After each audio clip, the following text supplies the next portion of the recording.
룻기 1장 1절부터 5절 말씀 마음을 집중하시고 함께 읽어봅니다. 사사들이 치리하던 때에 그 땅에 흉년이 드니라. 유다 베들레헴의 한 사람이 그의 아내와 두 아들을 데리고 모압 지방에 가서 거류하였는데 그 사람의 이름은 엘리멜렉이요 그의 아내의 이름은 나오미요 그의 두 아들의 이름은 말론과 기륜이니 유다 베들레헴 에브라 사람들이더라. 그들이 모압 지방에 들어가서 거기 살더니 나오미의 남편 엘리멜렉이 죽고 나오미와 그의 두 아들이 남았으며 그들은 모압 여자 중에서 그들의 아내를 맞이하였는데 하나의 이름은 오르바요 하나의 이름은 룻이더라. 그들이 거기에 거주한 지 10년쯤에 말론과 기럨 두 사람이 다 죽고 그 여인은 두 아들과 남편의 뒤에 남았더라. 아멘. 오늘부터 룻기 묵상을 시작합니다. 룻기는 4장으로 구성된 짧은 내용이에요.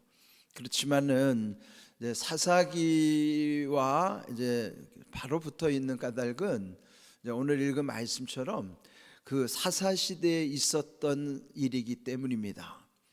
먼저 1절을 보시면은 사사들이 치리하던 때에 그 땅에 흉년이 드니라. 또 유다 베들레헴의 한 사람이 그의 아내와 두 아들을 데리고 모압 지방에 가서 거류하였다. 1절이 중요합니다. 근데 여기 보면 이제 그 시대적인 상황이 1절에 담겨 있습니다. 여기 세 가지를 여러분 주시하셔야 돼요. 첫 번째, 사사 시대였다 하는 것이죠. 이제 우리 앞에서 사사기를 이미 묵상했기 때문에 사사 시대가 얼마나 혼란스러웠어요.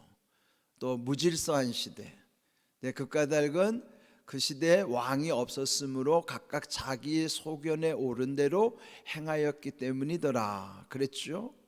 그래 이제 사사기의 20장 21장에 보면은 끔찍한 사건들이 많았어요.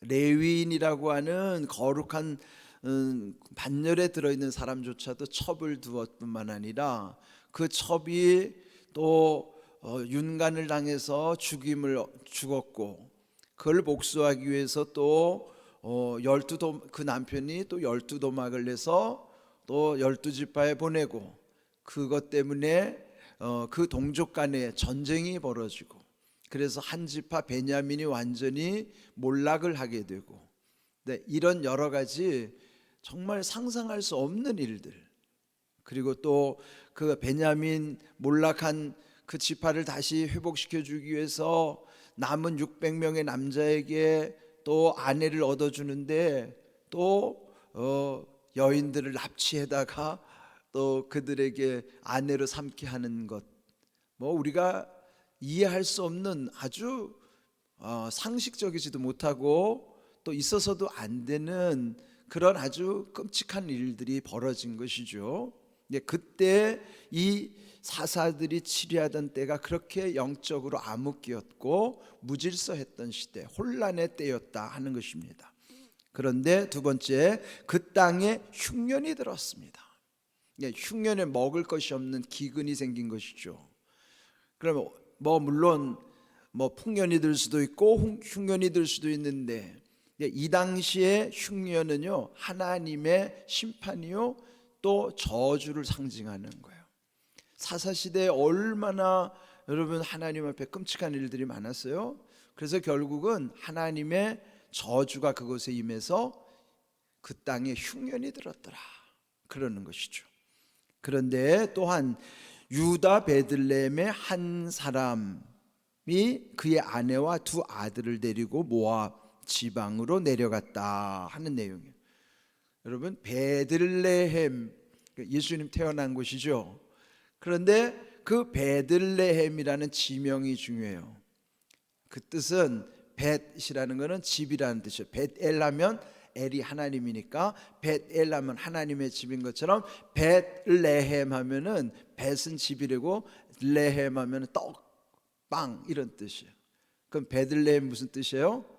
우리 표현으로 하면 우리 문화는 떡 문화니까 떡집이고 서양은 빵 문화니까 빵집이에요. 그러니까 흉년이 들었으면은 베들레헴 즉 빵집, 떡집에 뭐가 떨어졌다는 거예요? 팔떡이 없고 먹을 빵이 없는 거예요. 그런 상황이라는 것이죠. 그런데 그 베들레헴에 살던 한 가정, 거기에 그 한 사람과 그의 아내 두 아들, 그 다음에 이름이 그 다음에 나오죠. 그래서 여기에 지명처럼 또 여기 사람의 이름도 중요한 그 시대적인 상황을 설명하는 내용입니다. 자, 이 네 식구의 이름이 2절에 기록되어 있어요. 자, 먼저 그 주인공은 엘리멜렉, 그 집의 가장 이름이에요. 그 베들레헴에 사는 이 아주 믿음의 가정 엘리멜렉, 그 뜻은 엘리, 많이 들어봤죠. 예수님이 십자가에 달려 돌아가실 때 엘리 엘리 라마 사박다니, 그때 나의 하나님 나의 하나님 어찌하여 나를 버리시나이까, 그런 뜻이라고 그랬죠. 그때 엘리는요 나의 하나님이라는 뜻이에요. 엘리. 그러면 멜렉은 뭐냐면 왕이란 뜻이죠. 그러면 합쳐보면은 엘리멜렉은 나의 아버지가 왕이시다, 그런 뜻이에요. 이름이 얼마나 좋아요. 그러면 그 집이 엘리멜렉이라는 이름을 가진 집안이면은 나의 아버지가 왕이라고 하는 만큼 얼마나 믿음 좋은 가문인가 알 수 있어요. 그런데 또 하나, 사사기 21장 마지막 절이 25절에 그 내용이 이스라엘의 왕이 없었으므로 그랬죠. 그러니까 이스라엘의 왕이 없었던 것이 아니라 나의 아버지가 왕인 거예요. 하나님 아버지가 왕인 거예요. 그러니까 이 엘리멜렉의 이름은 나의 아버지 하나님이 왕이신데 그 시대는 왕이 없는 시대, 즉 하나님이 왕이 아닌 시대예요. 왕으로 모시지 못한 시대예요.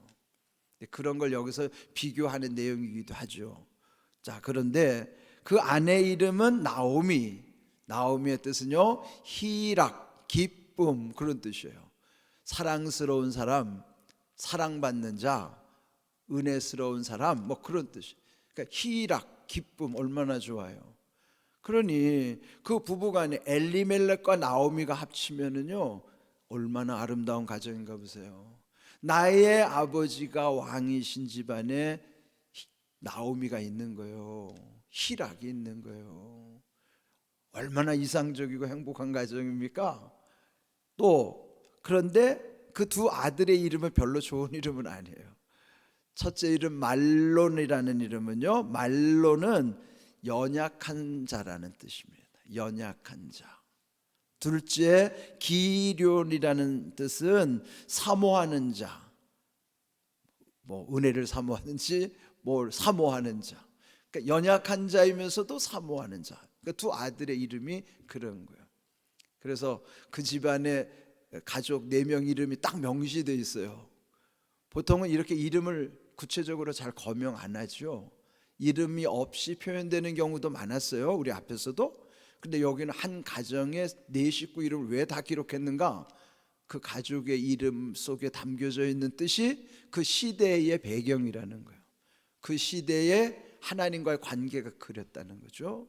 그러니까 이상적인 가정이에요, 우리가 볼 때는. 예?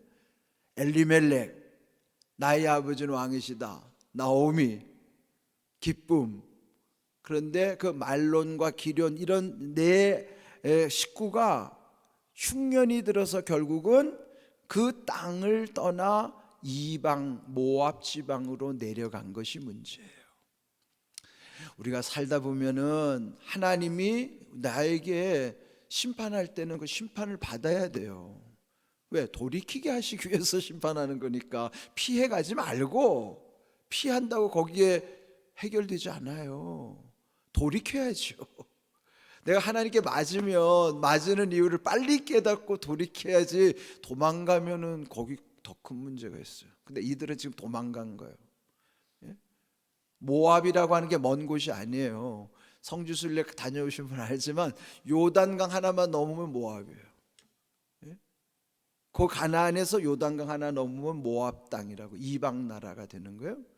그런데 거기는 모압 땅 왜 내려갔겠어요? 거기는 먹을 게 있으니까 내려간 거예요. 그러니까 하나님을 모르는 이방 나라에 왜 갔어요?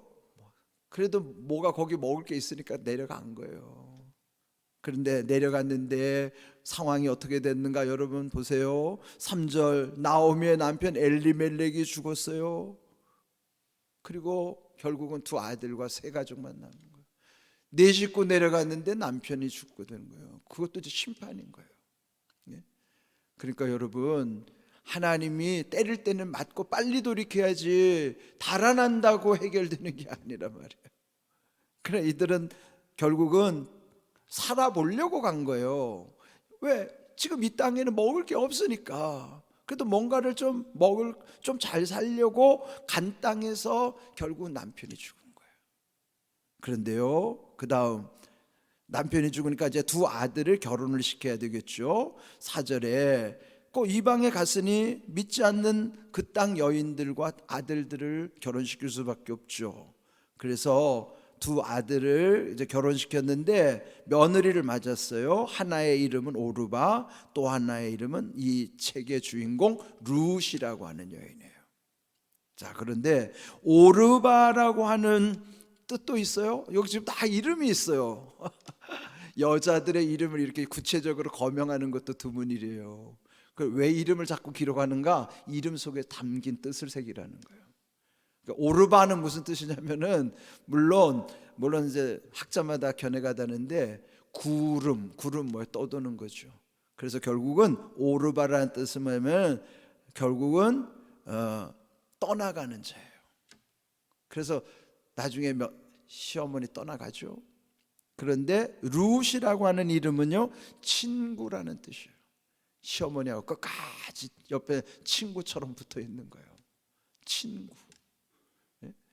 그런데요 여기서 그 다음에 더 비참한 일이 생겼습니다. 이렇게 장가들을 보냈는데 그런데요 4절 그들이 아내를 다 맞고 난 다음 그 10년이 지난 세월 속에 어떤 일이 벌어졌는가? 5절에 보면은 두 아들 말론과 기럨이 다 죽었더라. 10년 세월 속에 아들마저 둘 다 잃어버린 거예요. 그러니까 한번 입장을 바꾸는 거 생각해 보세요. 살려고 내려간 땅에 다 죽고 혼자 남은 거예요. 이제 떠날 때는 네 식구가 갔는데요 거기 가지고 남편 잃고 두 아들 잃었어요. 그리고 결국은 여인이 셋만 남았어요. 자기 한 사람하고 이방의 두 여인의 며느리.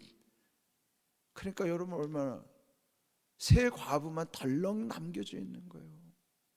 그러니까 이 상황을 이제 시대적인 상황으로 지금 여기에다가 이제 묘사를 하는 거예요. 1절부터 5절 사이에는 그 시대적인 상황이 어땠고 그 집에 믿음의 가정이라고 하는 엘리멜렉이 어떻게 몰락을 해가는가, 그를 여기서 일단 먼저 보여주는 거예요. 이것이 이제 오늘 우리에게 주는 교훈이 뭘까요? 우리가 사는 시대도 때로는 잘 될 때도 있고 안 될 때도 있어요. 그런데 지금 당장 뭘 어떻게 더 해보자고 그냥 하나님께 묻지도 않고 떠나가면은 오히려 더 비참한 지경에 빠질 수밖에 없는 것입니다. 그런데요 제가 오늘 아침에 묵상하다가 역대상 10장 14절 말씀이 이렇게 연결이 됐거든요.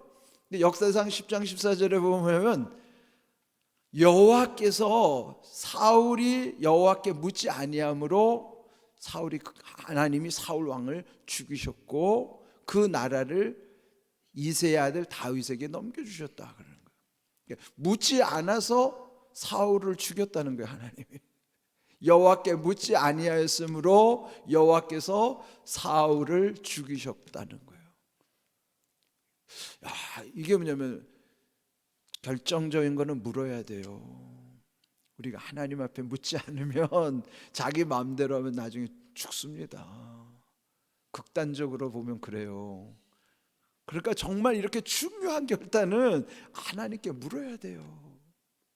묻지 않으면은 결국 망하게 된다고요. 그래서 여기 지금 어떻게 보면 아주 비극적인 이야기죠. 그런데 이런 비극적인 이야기 가운데 결론은 이 이방 여인의 룻이 결국 시어머니 따라서 다시 이스라엘 땅으로 돌아오게 하셔서 그 룻을 잘되게 하셔서 결국 룻을 통해서 메시아 계보를 있게 하시는 거예요. 그러면요, 룻이 결국은 다윗 왕의 할머니가 되고 나중에 그 족보에서 예수님이 태어나시는 거예요. 그러니까 이 룻이라고 하는 여인은 모압의 이방 여인임에도 불구하고 그 시어머니 나옴이 따라서 다시 이스라엘로 돌아와서 하나님이 그 여인을 통해서 놀랍게 역사하시는 사건이에요. 그러니까 인간적인 방법으로 가서는 비참해졌는데 다시 회복시키시는 하나님의 은혜를 여기서 말씀해 주고자 하는 거예요. 그래서 여기 오늘 본문에 나타난 여러 기록 가운데서 오늘은 이름의 뜻을 여러분이 잘 묵상해 보십시오. 엘리멜렉과 나오미의 가정에 말론과 기륜이라는 두 아들이 결론은 내려갔는데 10년 세월 속에 나오미는 남편 잃고 두 아들 잃고 그리고 덩그러니 남겨져 있는 두 자부와 함께 비참한 지경에 이르렀더라. 그런 내용. 그래서 여기서 우리가 받을 교훈은 뭐냐면은 내려가면 안 된다.